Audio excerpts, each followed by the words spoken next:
산상순 설교 세 번째 시리즈 함께 말씀 나눕니다. 우리 사랑하는 귀한 성도들 온유한 자 되게 하시고 이미 온유한 자로서 얻을 땅을 이번 한 주간도 마음껏 누리는 믿음의 복된 성도들 되게 하여 주옵소서. 주님 말씀해 주옵소서. 주의 종들이 듣기를 원합니다. 예수 그리스도의 귀하신 이름으로 축복하며 기도합니다. 아멘. 저는 매주 목요일 오전에 개척교회 목사님들로 구성되어져 있는 네스트라고 하는 모임에 참여를 합니다. 이 모임은 미주 지역과 한국 그리고 독일에서 개척교회를 하시는 담임 목사님들끼리 함께 모여서 일주일에 한 번씩 줌으로 서로 커피 브레이크 성경 공부도 하고요. 또 각자의 기도 제목을 함께 나누면서 서로 도움 주고 또 인커리지 해주고 또 축복해주는 그러한 생소와도 같은 모임이기도 합니다. 1년 넘게 제가 그분들과 함께 교제하면서 개척교회 담임 목사로 맞이하게 되는 여러 가지 도전적인 문제들이 얼마나 많이 있겠습니까? 그 중에 가장 대표적인 어려움 중에 하나는 개척교회를 하다 보니까 내 교회 건물이 없음으로 인해서 겪게 되어지는 그런 불편함들을 종종 나눌 때가 있습니다. 한 2년, 3년 정도는 잘 가다가 랜드로드로부터 갑자기 건물을 비워달라고 하는 요청을 받았을 때 부랴부랴 다른 장소로 교회를 이전해야 하는 그 과정, 그리고 그것으로 인해 겪게 되는 그 스트레스는 개척교회 담임 목회자들이 겪는, 개척교회 성도들이 함께 겪는 여러 가지 문제 중에 가장 큰 부분이라고 생각이 되어집니다. 그래서 저희들끼리 우스갯소리로 이런 이야기도 가끔 하게 되죠. 기사에 보면 어떤 장로님이 권사님이 소천하시기 전에 자신이 가지고 있었던 재산을 교회에 도네이션함으로 인해서 교회에 건물을 건축하는데 자신의 귀한 물질이 좀 쓰임받기를 원한다, 이런 기사들이 종종 나지 않습니까? 그랬을 때에 그런 기사의 내용들이 우리가 섬기고 있는 교회 안에서도 좀 이루어졌으면 좋겠다라고 하는 그런 마음들을 함께 나누면서 스스로 웃음을 함께 자아냈던 그러한 때도 있었습니다. 여러분 부담 갖지 마십시오. 그냥 편하게 주님의 사랑을 함께 나누시면 됩니다. 여러분 땅 좋아하십니까? 여러분의 표정을 보니까 꿀먹은 벙어리처럼 저를 쳐다보면서 이거 당연한 질문을 목사님 왜 하십니까? 라고 하는 그 표정으로 제가 해석할 수밖에 없을 것 같은데요. 나름대로 여러분들이 고이고이 간직하고 있는 땅 문서, 집 문서가 아마 한국에도 있고 그리고 미국에도 있을 겁니다. 저도 처음 집을 샀을 때 법률회사로부터 지적도라는 것을 하나 받게 되었는데요. 이것이 저희 집이 있고 제가 가지고 있는 땅이다라는 것을 그림으로 보여줬던 내용입니다. 그 지적도를 받는 순간 이게 내 땅이구나, 여기까지가 내 땅이구나 라고 하는 그 생각, 사실은 제 땅이 아니죠. 여전히 지금도 은행 땅입니다. 그럼에도 불구하고 이게 내 땅이다라고 하는 그 짧은 시간을 통해서 굉장히 제가 부자가 된 듯한 느낌을 느껴본 적이 있었습니다. 말씀을 준비하면서 자료를 찾아보니까 이 세상에서 지금까지 살아온 사람 중에 가장 넓은 땅을 차지한 사람이 누구일까 알아보니까 징기스칸이더라고요. 우리가 잘 알고 있는 알렉산더 대왕은 348만 제곱킬로미터의 땅을 차지했고요. 그리고 히틀러는 219만 제곱킬로미터의 땅을 차지했고, 그리고 나폴레옹은 115만 제곱킬로미터의 땅을 소유를 했다라고 기록합니다. 그런데 징기스칸은 이 세 사람이 소유한 땅을 합한 것보다 무려 95만 제곱킬로미터가 더 넓은 777만 제곱킬로미터의 땅을 징기스칸이 차지했다라고 기록에 나와 있습니다. 전혀 감이 안 오시죠? 거의 뇌를 내려놓고 그냥 말씀을 듣는 듯한 느낌인데, 이렇게 어마어마한 땅을 차지했던 징기스칸. 그래서 1995년에 워싱턴 포스트는 지난 1000년의 역사 가운데 인류의 역사 속에서 가장 위대한 인물을 바로 이 징기스칸으로 선정했던 때도 있었죠. 왜 징기스칸이 이렇게 많은 땅을 차지하고 있었을까? 곰곰이 생각해 보니까 결과는 이렇게 귀결이 됐습니다. 그 넓은 땅에서 그 많은 사람들에게 자신들의 존재감과 권세와 그리고 그 통치력을 드러내보고 싶은 인간의 기본적인 욕망과 욕구 때문이 아니었겠는가라고 하는 생각입니다. 여러분, 남의 땅에서 살면서 겪는 서러움은요, 겪어보지 못한 사람은 알지 못합니다. 우리나라 역사에도 36년이라고 하는 그 치욕적인 일본의 치약 가운데에 영토도 빼앗기고 말도, 우리의 혼도, 또 우리의 삶도 빼앗겨 본 경험을 우리 민족은 가지고 있습니다. 그래서 그렇게 한번 땅을 빼앗겨 보았던 민족의 사람들은 다시금 이 땅을 다른 누군가에게 빼앗기고 싶지 않은 마음에 굉장히 땅에 대한 애착과 관심을 많이 가지고 있다라는 생각이 듭니다. 그러니 한번 생각해 보시겠어요? 땅이 없는 사람들에게, 영토와 주권이 빼앗긴 사람들에게 땅을 준답니다. 삶의 터전을 다시 주겠다라고 하는 이 소식이 어찌 그 당시에 센세이션을 일으키지 않을 수 있겠습니까? 그런 상황 속에서 예수님께서 제자들에게 나아가 하셨던 말씀이 너희들이 땅을 기업으로 얻을 것이다 라고 하는 이 말씀 자체가 제자들에게는 충격 아닌 충격일 수밖에 없었던 것이죠. 왜냐하면 당시 정치적 상황이 이스라엘은 로마의 속국이었습니다. 본인이 살고 있는 그 땅이 자신들의 땅이 아니다라는 겁니다. 물론 내 집이라고 생각하고 내가 그 집에서 살고 있지만 엄밀히 말하면 그 지배를 통해서 나오는 소산은 모두가 다 내 것이 아닙니다. 당시 로마가 전 세계를 지배하면서 그들이 펼쳤던 국토 정책 중에 하나가 바로 지배하고 있는 나라의 관료들을 세우고 그 관료들에게 땅을 줍니다. 그리고 그 관료들에게 준 땅을 그 속국의 백성들이 경작하고 관리해서 소득을 얻게 하는 방법이 있죠. 그러니까 그 속국의 백성들이 그 땅을 경작하고 수확의 일부분을 관료들에게 세금으로 냅니다. 그러면 그 관료들은 세금 받은 것 중에 일부를 띄어서 로마 관료에게 세금을 또 바치게 되는 것이죠. 그러니까 땅을 빼앗긴 백성들은 이중 과세 부담을 허리에 짊어지고 허리가 끊어지도록 삶을 살아가게 되는 것입니다. 그런데 그런 삶의 현장에서 갑자기 예수님이 뭐라고 말씀하시냐면 땅을 주겠다라는 거예요. 땅을 기업으로 받을 것이다. 그러니까 당시 백성들의 귀가 쫑긋하지 않을 수 없었던 상황입니다. 자, 그런데 문제는요, 땅을 준다고 해서 너무나 좋기는 한데 이 땅을 받는 조건이 하나가 있더라는 겁니다. 그런데 그 조건은 아무리 생각하면 생각할수록 도저히 납득이 가지 않는 조건입니다. 예를 들어서 땅이 없는 사람에게 땅을 주겠다라고 했을 때에 그 지역에서 얼마 정도의 일정 기간을 살고 있었던 사람이라면 땅을 준다거나, 아니면 관료들과 로마 관료들에게 세금을 밀리지 않고 꼬박꼬박 지불했던 사람들에게 땅을 준다거나, 아니면 직접적으로 로마의 높은 지위에 있는 관료들과 연결되어져 있기 때문에 그 연줄로 인해서 땅을 좀 얻는다던가 뭐 이러면 그 조건을 이해할 수 있을 텐데, 얼뚜당토 않게 예수님이 하시는 말씀이 온유한 자가 되어야 땅을 얻을 수 있다라고 이야기하는 겁니다. 여러분, 도대체 이게 무슨 의미일까요? 왜 온유한 자가 땅을 얻을 수 있는 겁니까? 도대체 온유한 자가 땅을 얻는다라고 하는 이 두 개의 상관관계가 얼만큼 더 깊은 의미를 내포하고 있는지 우리는 그 안을 조금 더 들여다보아야 되겠습니다. 자, 먼저 우리가 생각할 문제는 온유한 자가 누구인가라는 것입니다. 여러분, 온유한 자는 누구입니까? 이것이 명확하게 정의가 되어져야 온유한 자들이 얻게 되는 땅도 우리가 이해할 수 있는 것이죠. 자, 그런 의미에서 온유한 자는 어떤 사람인가를 여러분들에게 소개하기 위하여 온유한 자는 이런 사람이 아닙니다 라는 것을 먼저 여러분들의 이해를 돕기 위해 잠시 설명을 드려볼 테니 잘 들어보십시오. 여러분, 온유한 자는 성격이 온순한 사람이 아닙니다. 한 20% 탈락하는 거예요. 온유한 자는 부끄러움을 많이 타거나 수줍음을 많이 타는 사람입니다. 한 30% 나가는 겁니다. 여러분, 온유한 사람은 내가 태어날 때부터 화를 내지 않는 사람을 온유한 사람이라고 말하지 않습니다. 온유한 사람은 비겁한 사람이다, 아니면 비굴한 사람, 유약한 사람, 소극적인 삶을 살아가는 사람을 온유한 사람이라고 성경은 이야기하지 않아요. 오히려 성경은 온유한 사람은, 목사님, 저는 태어날 때부터 원래 착하게 태어났어요, 이 사람 온유한 사람 아니다 라고 성경은 이야기합니다. 그럼 목사님, 누가 온유한 사람입니까? 저 이때까지 온유한 사람이라고 생각하며 살았는데. 그래서 제가 말씀을 준비하면서 온유라고 하는 단어가 성경에 몇 번 쓰였는가 한번 찾아보니까, 물론 틀릴 수도 있겠지만 제가 찾아본 결과는 27번 사용되었습니다.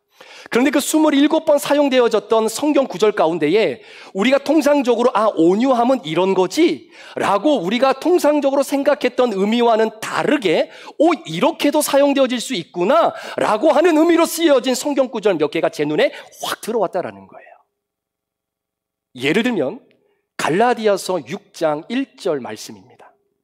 형제들아, 사람이 만일 무슨 범죄한 일로 드러나거든 신령한 너희는 온유한 심령으로 그러한 자를 바로잡고 너 자신을 살펴보아 너도 시험을 받을까 두려워하라. 그러니까 누군가가 범죄를 한 일이 드러나면 야, 너 왜 그랬어? 네가 어떻게 그런 범죄를 저질러? 라고 손가락질하지 말고 온유한 마음과 심령으로 그를 바로잡아 주라는 겁니다. 왜요? 자칫 잘못하면 나도 그 범죄자가 서 있는 자리에 설 수 있는 가능성이 있을 수 있기 때문이다라는 거예요. 자, 이어지는 디도서 3장 2절 말씀을 보십시오. 아무도 비방하지 말며 다투지 말며 관용하며 범사의 온유함을 모든 사람들에게 나타낼 것을 기억하게 하라. 다툴 때 있지요. 비방할 일이 있어도 그렇게 하지 말고 오히려 자신의 온유함을 다른 사람들에게 나타내 보여라 라고 이야기합니다. 자, 하나만 더 볼까요? 디모데후서 2장 24절 25절입니다. 주의 종은 마땅히 다투지 아니하고 모든 사람에 대하여 온유하며 가르치기를 잘하며 참으며 거역하는 자를 온유함으로 훈계할지니 혹 사람들이 그들에게 회개함을 주사 진리를 알게 하실까 하며. 다투지 말고요, 오히려 온유함을 가지고 상대방이 무엇으로 인하여 잘못했는지를 잘 가르치고 훈계해서 회개의 자리에 설 수 있도록 해야 된다라고 하는 말씀입니다. 자, 그러니까 한번 보세요, 여러분. 지금 저희가 금방 살펴봤던 갈라디아서, 디모데후서, 디도서라는 말씀에 포함되어져 있는 이 온유함이라고 하는 단어의 의미는 우리가 누군가를 권면할 때에, 우리가 누군가에게 훈계할 때에 누군가를 잘 바로잡아 주어서 회개의 자리에 임할 수 있도록 하는 그 측면과 연관되어져서 썼던 단어가 온유함이라고 하는 단어입니다. 자, 이 컨셉을 잘 가지고 우리에게 굉장히 온유함과 익숙했던 한 구절이 있습니다. 그것은 바로 민수기 12장 2절 말씀입니다. 한번 보실까요? 3절인데요. 이 사람 모세는 온유함이 지면의 모든 사람보다 더하더라. 기억하시죠?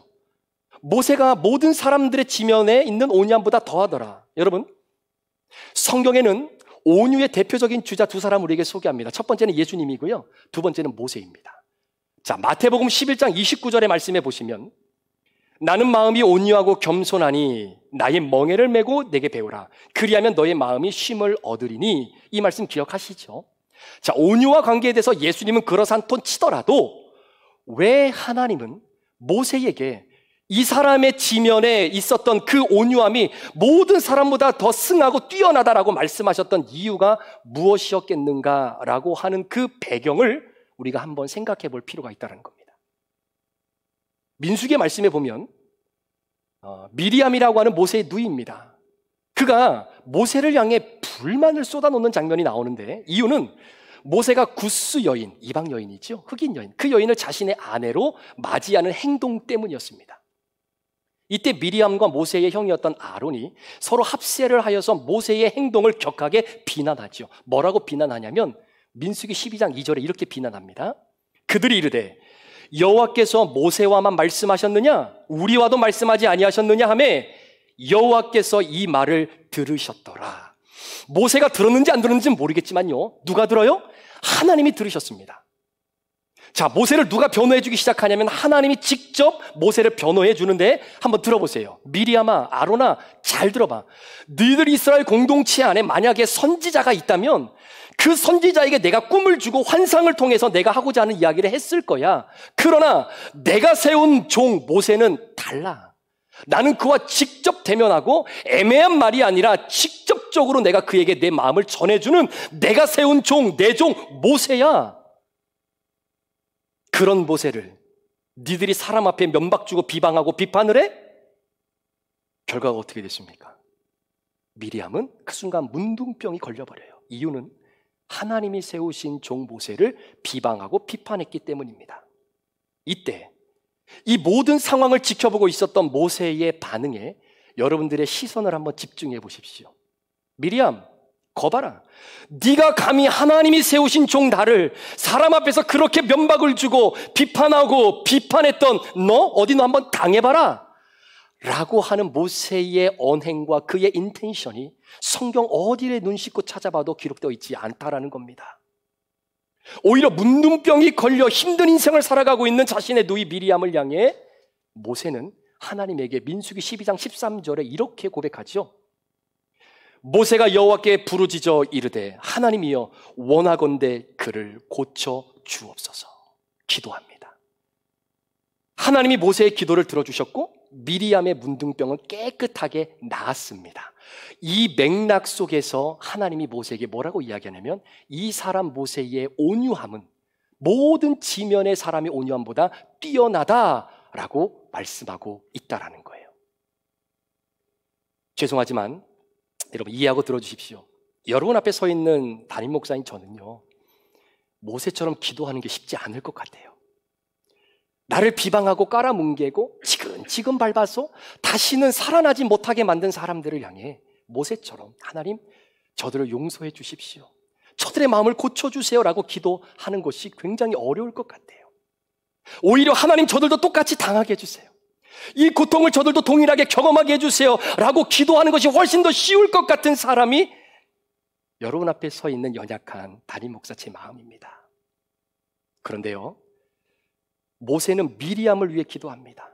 여러분, 지금 민수기 12장의 뉘앙스는요, 이렇게 보나 저렇게 보나 모세가 미리암을 향해서 버럭 화를 내도 아무런 문제가 없는 상황이에요. 그런데 화를 내야 될 때 화를 내고 화를 내지 말아야 될 때 화를 내지 않았던 그 모세를 향해 하나님이 말씀하시는 겁니다. 모세의 온유함은 이 세상의 지면의 누구의 온유함보다 훨씬 더 크다라는 거. 맞는 것 같죠? 우리는 화를 내지 말아야 될 때 화를 내고 우리는 화를 내야 될 때는 화를 내지 않습니다. 성경의 표현을 빌리면 악으로 악을 갚지 말고 선으로 악을 갚아야 되기에 선으로 악을 갚아야 되는 그 순간 나를 헐뜯고 비방한 사람이 잘못되고 안 되고 넘어지면 거봐라, 그렇게 잘난 체 하더니 꼴 한번 좋다 라고 화를 냈죠. 반대로 예수님께서 성전에 들어가셔서 장사하는 사람들의 그 상을 다 뒤집어 부시면서 소위 거룩한 분노를 자아내셨던 것처럼 우리에게 그러한 상황이 맞닥뜨려졌을 때에 우리는 거룩한 분노를 감추고 오히려 타협하거나 그 자리를 회피하는 경우가 너무나 많다라는 거죠. 자, 이거는 원고에 없는 이야기인데요, 제가 지난주 지금 현재 여러분 아마 알고 계시는 분들도 많이 계실 거예요. 우리는 한번 그 홍역을 거쳤던 때도 있었습니다. 미국의 연합감리교회가 이번에 동성애를 받아들이는 이 상황 속에서 많은 한인 감리교회들이 교단을 탈퇴하고 있는 상황이잖아요. 그런 가운데서 엄청난 천문학적인 숫자의 페널티를 매겨서 그 교단에서 나가지 못하도록 연회가 모든 것을 쥐고 있는 상황 속에 이러지도 저러지도 못하고 있는 한 목사님을 제가 지난주에 만나서 점심을 먹으며 이런 이야기를 했어요. 목사님, 목사님 정말 대단하십니다. 그리고 목사님의 성도들이 정말 대단합니다. 아니 어떻게 교단을 탈퇴할 거라고 하는 이 결정까지 내리시고 이 상황까지 성도들을 이끌어 온 것이 너무나 대단합니다. 그러면서 제가 밥을 한 끼 사드렸어요. 힘내시라고. 근데요, 그 목사님이 저한테 하는 얘기가 있었어요. 목사님, 저는 우리 교회 성도가 100% 탈퇴할 거라고 생각했다는 거예요. 100%. 왜? 지금까지 함께 신앙을 걸어오면서 하나님의 말씀 가운데에 아니다라는 것은 목에 칼이 들어와도 아니다라는 것을 믿음으로 고백했던 그 성도들이었기 때문에 모두가 다 탈퇴할 거라고 생각하고 찬성의 표를 던져줄 거라고 생각을 했다라는 겁니다. 그런데 뚜껑을 열어보니 아닌 거예요. 예상외로 너무나 많은 사람들이 그 자리에 남아있겠다라는 겁니다. 여러분, 떠나는 사람이 옳고 떠나지 않는 사람이 나쁘다라는 개념이 아니라 하나님의 말씀 앞에 거룩한 분노를 자아내야 될 그 상황 가운데에 모든 사람들이 함께 거룩한 분노를 내야 되는 그 순간 누군가는 거룩한 분노를 감추고 타협하고 회피하는 경우도 있더라라는 이야기예요. 성경은 그러한 사람들을 온유한 사람이라고 말하지 않습니다. 오히려 온유함이라는 것은 거룩한 분노를 자아낼 때는 쏟아내고 화를 내지 말아야 할 때는 철저하게 자제하며 절제할 수 있는 능력을 갖고 있는 힘, 그것이 온유함이라는 거죠. 아마 여러분들도 한 번쯤은 들어보셨을 거예요. 온유함이라고 하는 이 단어 자체가 영어로는 meekness라고 하는 단어를 쓰는데 이 단어의 원어는 헬라어의 프라우스라고 하는 단어에서 왔습니다. 이 프라우스라고 하는 단어의 의미 자체가 야생마가 마부에 의해서 철저하게 길들여진 상태를 온유함, 프라우스, meekness 이렇게 이야기를 하는 거죠. 원래 야생마는요, 집에서 길리웠던 바로 그러한 말보다 2배에서 3배 정도 힘이 세다고 합니다. 그런 야생마가 마부가 원하는 대로, 마부가 시키는 대로 움직여졌다라는 것. 그렇다고 야생마가 가지고 있는 그 힘을 다 소멸했느냐? 아닙니다. 여전히 그 안에 힘은 남아 있어요. 그러나 그 힘을 쓸 때와 쓰지 않을 때를 조절할 수 있는 능력이 있는 상태를 성경은 온유함이다라고 말합니다.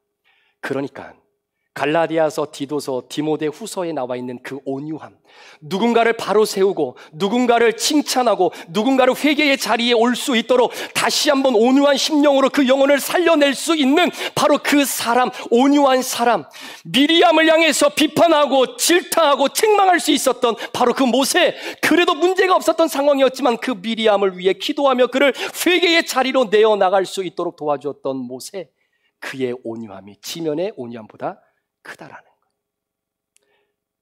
자, 이러한 컨셉을 가지고 온유한 자들이 얻는 복이 있다라고 합니다. 자, 어떤 복을 얻냐면 땅을 기업으로 받는 거예요. 여러분, 땅을 기업으로 얻는다라고 하는 의미가 어떤 의미일까요? 예수님께서 제자들에게 이 말씀을 전하실 때 이 표현은 시편 37편 11절에 기록된 다윗의 표현을 예수님이 빌어다가 인용하여 사용하신 내용입니다. 자, 그렇다면 시편 37편 11절은 어떻게 기록되어 있는지 한번 보십시오. 그러나 온유한 자들은 땅을 차지하며 풍성한 화평으로 즐거워하리로다 라고 하는 이 말씀이에요. 이 말씀을 예수님이 빌어 쓴 겁니다. 자, 그렇다면 37편 11절의 이 말씀이 37편 전체에서 어떤 의미를 가지고 이 안에 쓰여져 있느냐를 우리는 살펴봐야 되는 것입니다. 다윗이요, 노년이 되었습니다. 이제는 세월이라고 하는 놈이 다윗의 머리에 흰 눈을 싹 뿌리고 사라져버렸어요. 다윗이 자신의 삶을 회고하면서 젊은이들에게 던져주고 싶은 메시지 하나가 있었습니다.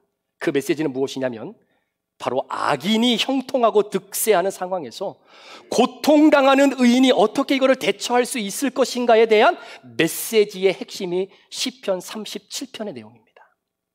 그 37편을 종교개혁자 마틴 루터는 성도들의 인내와 성도들의 참음이 바로 여기에 있다라고 이렇게 표현을 해요. 그러니까 다윗이 전해주려고 했던 메시지와 마틴 루터가 말했던 메시지는 바로 이렇게 병합이 되는 겁니다.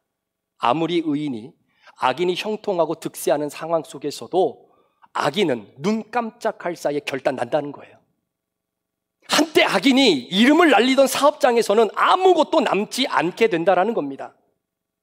결국 겸손한 자들이 그 악인들이 차지하고 있었던 땅으로 들어가 그 땅을 넘겨받고 엄청난 횡재를 만끽하게 된다라고 하는 메시지. 그렇기 때문에 의인이지만 악인이 형통하는 시대 가운데 살아가는 의인들이요, 하나님을 기다리라는 거예요. 하나님의 일하심을 기다리라는 겁니다. 힘들지만 믿음의 길을 떠나지 말고 하나님이 악인들을 쫓아내실 때까지 인내하며 기다리라. 이것이 시편 37편의 핵심입니다.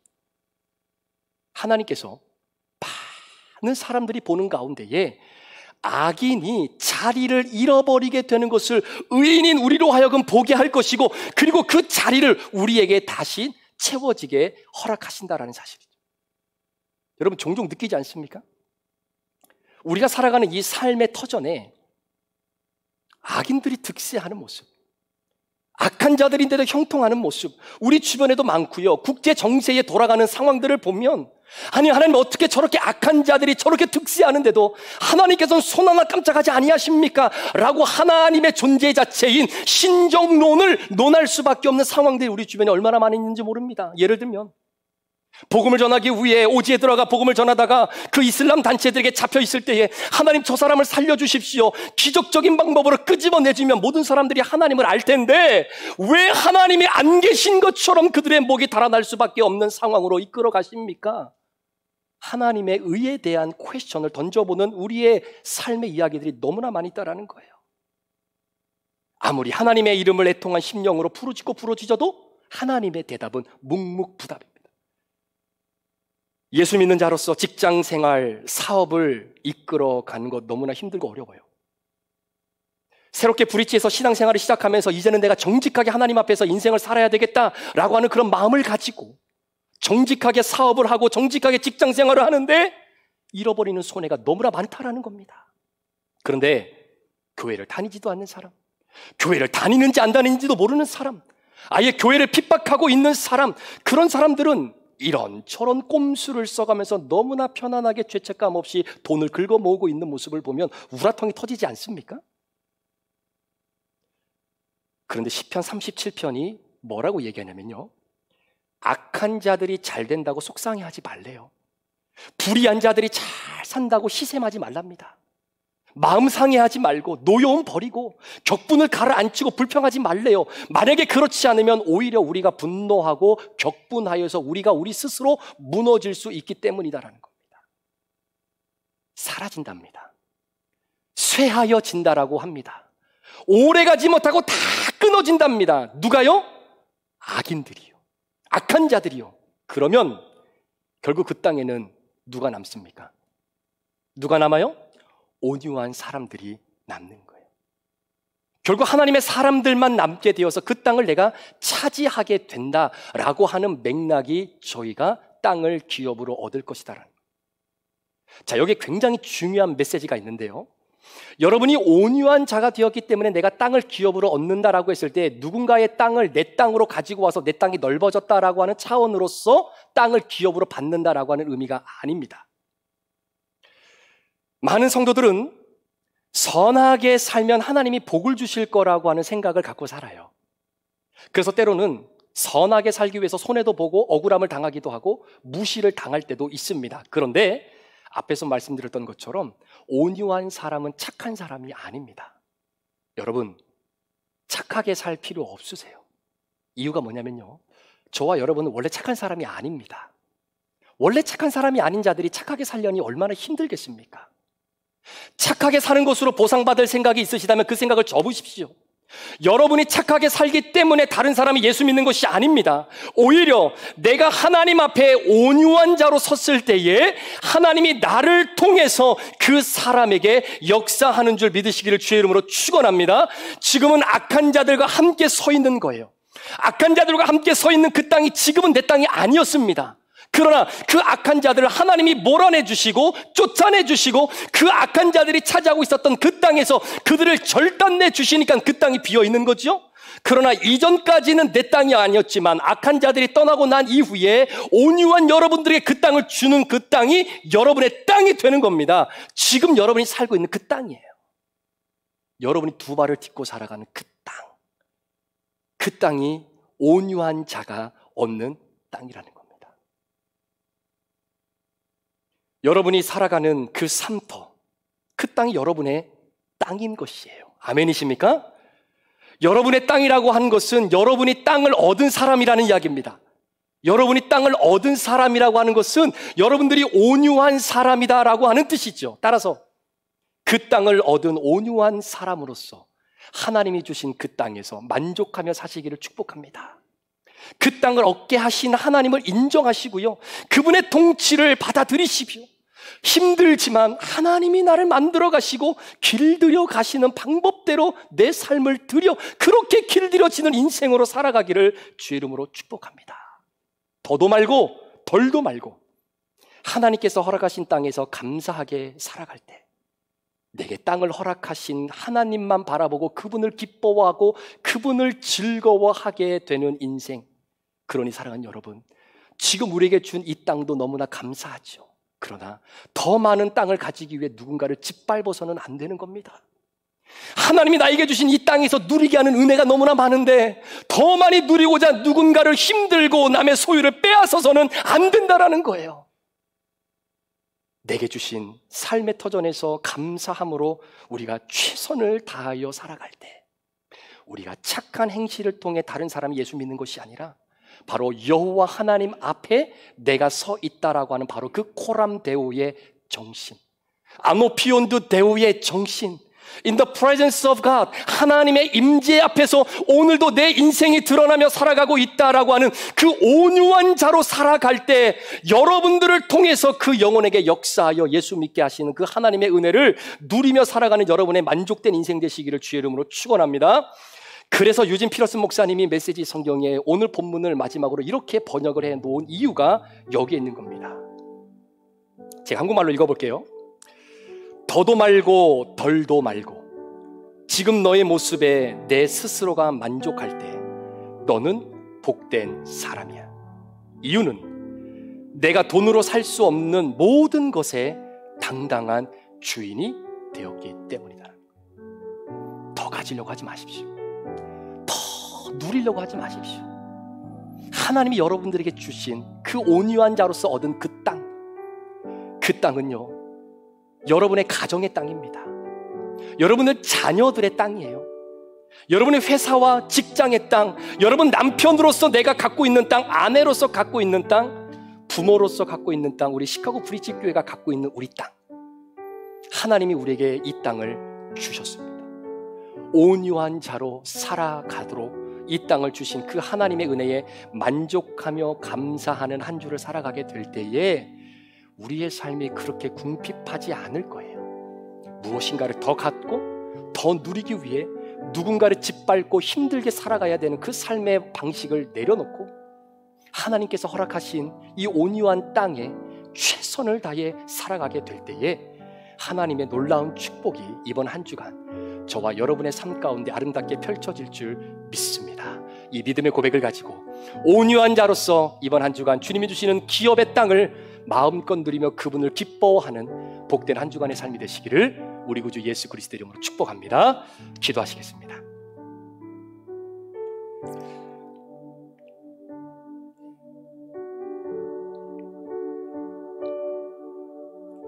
이 시간의 말씀을 기억하시면서 함께 기도하실 때, 또 하나님의 식탁 앞으로 나아갈 때, 주님, 내가 주님 앞에 온유한 자입니까?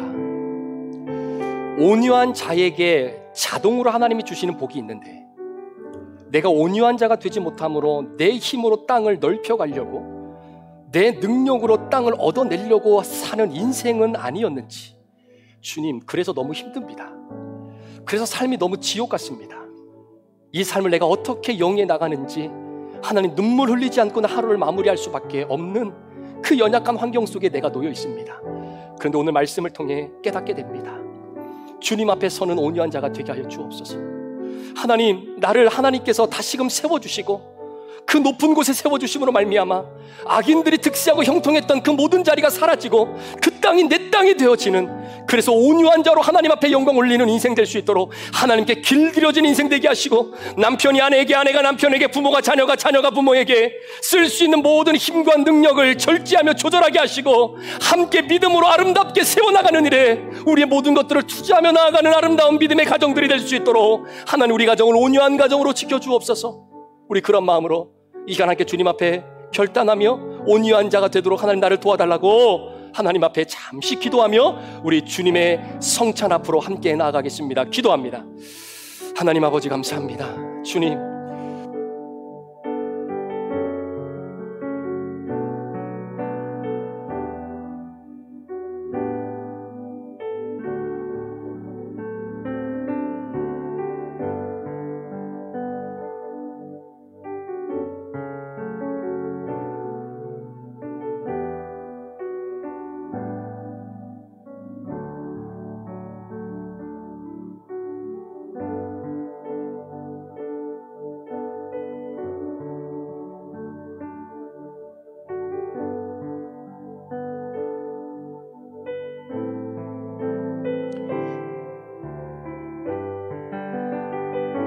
이번 한 주간 온유한 자로 살아가길 소망하는 우리 사랑하는 귀한 성도들이 하나님, 주님께서 베풀어 주신 하나님 나라의 식탁 앞에 섰습니다.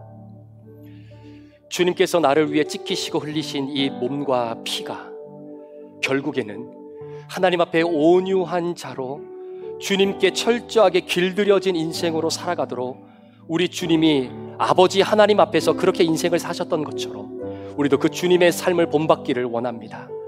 이 시간 믿음의 고백을 가지고 함께 주의 살과 피를 대하는 우리 모든 성도들, 하나님, 이번 한 주간 온유한 자로 땅을 얻는 축복을 누리며 하나님을 즐거워하는 인생들 되게 하여 주옵소서.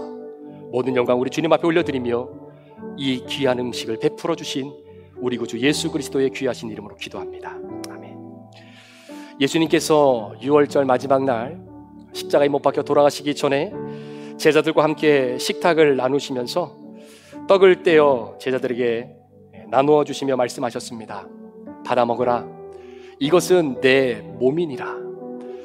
내가 너희를 위해서 이렇게 찢긴 것처럼 너희들도 예수 그리스도 하나님 나라를 위해서 이렇게 찢겨야 되는 삶을 살게 될 것이다 라고 하는 것을 미리 말씀해 주셨고, 그 믿음을 믿음으로 수용한 자들이 이 주님의 살을 함께 나누게 되는 것입니다. 제자들과 식사를 마치시고 난 이후에 우리 주님이 잔을 들어 제자들에게 따라주시며 말씀하셨습니다. 받아 마시라. 이것은 내가 너희를 위하여 흘리는 바 나의 피 곧 언약의 피니라. 하나님과 우리는 언약이 체결된 자들입니다. 그 언약은 우리가 깰 수 없습니다. 그리고 하나님은 그 언약을 지금까지도 지켜내시고 그 언약을 지키시겠다고 친히 언약의 피를 우리에게 흘려 보여주셨습니다. 오늘 주의 피를 대하는 우리 모든 성도들, 오늘도 내가 그리스도 예수와 함께 믿음 안에서 연결되어 있는 언약된 백성임을 다시 한번 기억하면서 주님 앞에 나아가는 시간이 되기를 소망합니다.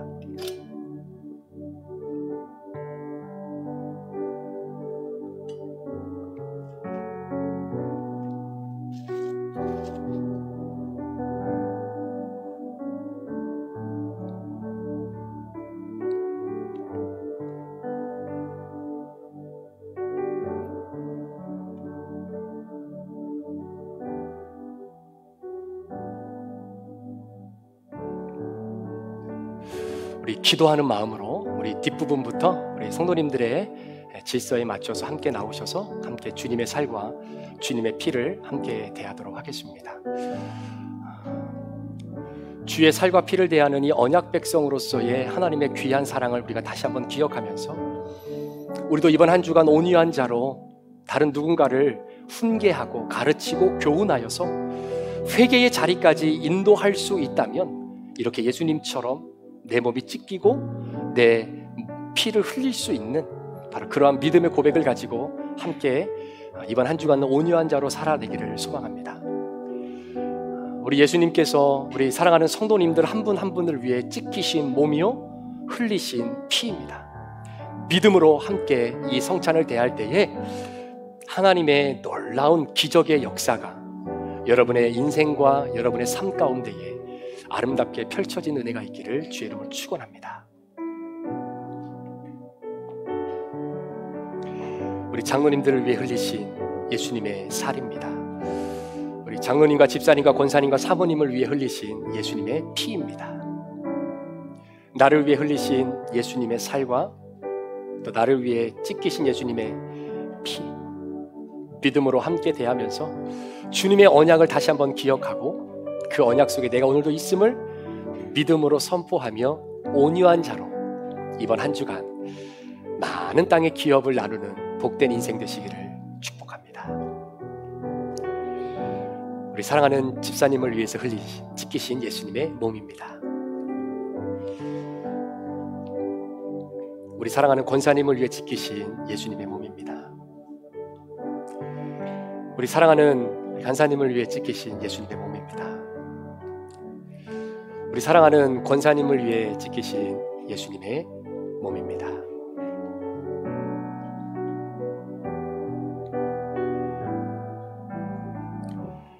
주님의 살과 피를 믿음으로 함께 받으시면서 주님의 살과 피가 내 안에 들어갈 때 내 육신의 죄도 또 내 육신의 연약함도 하나님 강건해지는 내가 있기를 원합니다. 그런 마음으로 함께 믿음으로 대하기를 원합니다.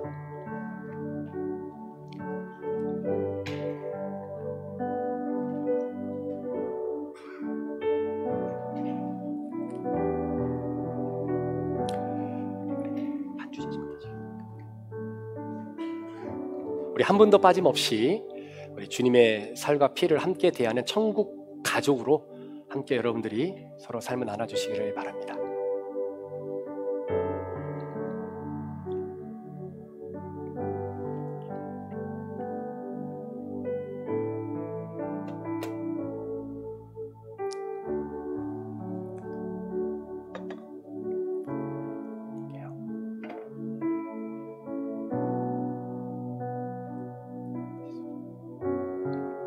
장로님을 위해 지키신 예수님의 몸입니다.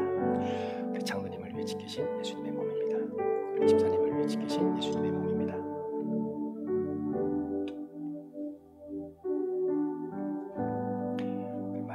흘리신 예수님의 피입니다.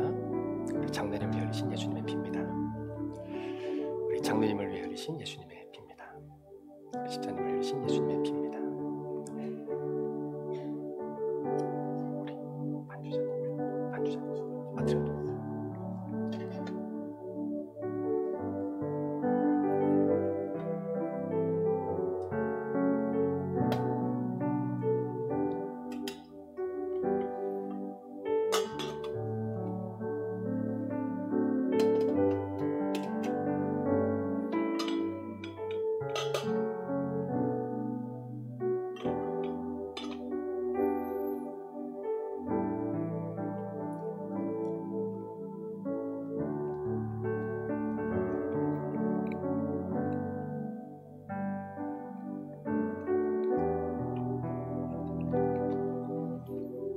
기도합니다.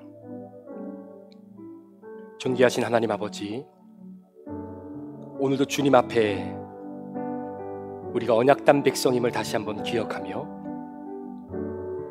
이번 한 주간 온유한 자로 살아가기를 우리에게 결단케 하시고 하나님께 길들여짐으로 말미암아 우리에게 주신 놀라운 하나님의 은혜와 능력을 조절하며 절제하며 사람을 세우는 일에 이번 한 주간을 살아가기를 소망합니다.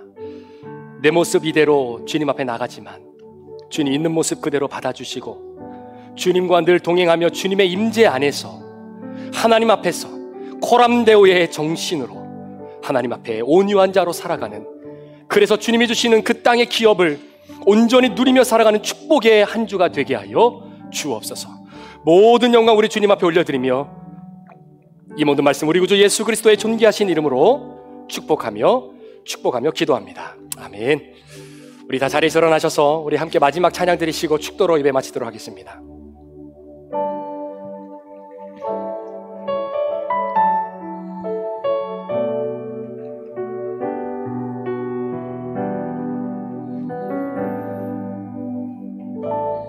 내 모습 이대로 사랑하시네. 연약함 그대로 사랑하시네. 나의 모든 발걸음 주가 하시나니 날 인도하소서. 내 모습 이대로 사랑하시네. 연약함 그대로 사랑하시네. 나의 모든 발걸음 주가 하시나니 날 인도하소서. 주의 날개 안에 거하는 것, 주의 임재 안에 거하는 것, 나의 가장 큰 소망, 나의 가장 큰 은혜, 주와 함께 동행하느니 주의 날개 안에 거하는 것, 주의 임재 안에 거하는 것, 나의 가장 큰 소망, 나의 가장 큰 은혜, 주와 함께 동행하느니. 같이 한번 찬양할까요? 내 모습 이대로 사랑하시네. 연약함 그대로 사랑하시네. 나의 모든 발걸음 주가 하시나니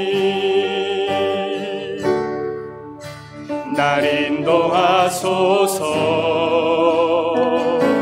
내 모습 이대로 사랑하시네. 연약한 그대로 사랑하시네. 나의 모든 말걸음 주가 하시나니 날 인도하소서. 주의 날개 아래 거하는 것,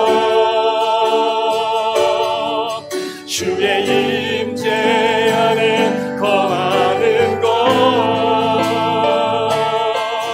나의 가장 큰 소망, 나의 가장 큰 은혜, 주와 함께 동행하느니 주의 날개 아래 거하는 것, 주의 임재 안에 거하는 것, 나의 가장 큰 소망, 나의 가장 큰 은혜, 주와 함께 동행하는 주의 날개 아래 거하는 것, 주의 날개 아래 거하는 것, 주의 임재 안에 거하는 것, 나의 가장 큰 소망, 나의 가장 큰 은혜, 주와 함께 동행하느니 주의 날개 아래 거하는 것, 주의 임재 아래 거하는 것, 나의 가장 큰 소망, 나의 가장 큰 은혜, 주와 함께. 우리 마지막으로 한 번 더 고백합니다. 주의 날개 아래 온유한 자로 거하기를 원합니다. 주의 날개 아래 거하는 것, 주의 임재 안에 거하는 것, 나의 가장 큰 소망, 나의 가장 큰 은혜, 주와 함께 동행하느니 주의 날개 아래 거하는 것, 주의 임재 안에 거하는 것, 나의 가장 큰 소망, 나의 가장 큰 은혜, 주와 함께 동행하느니.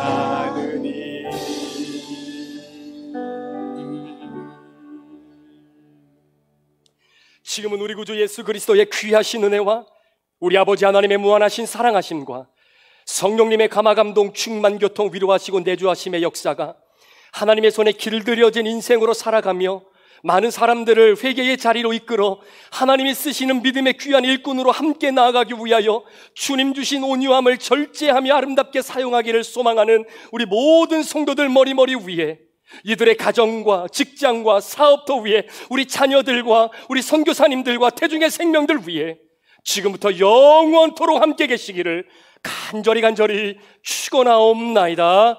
아멘.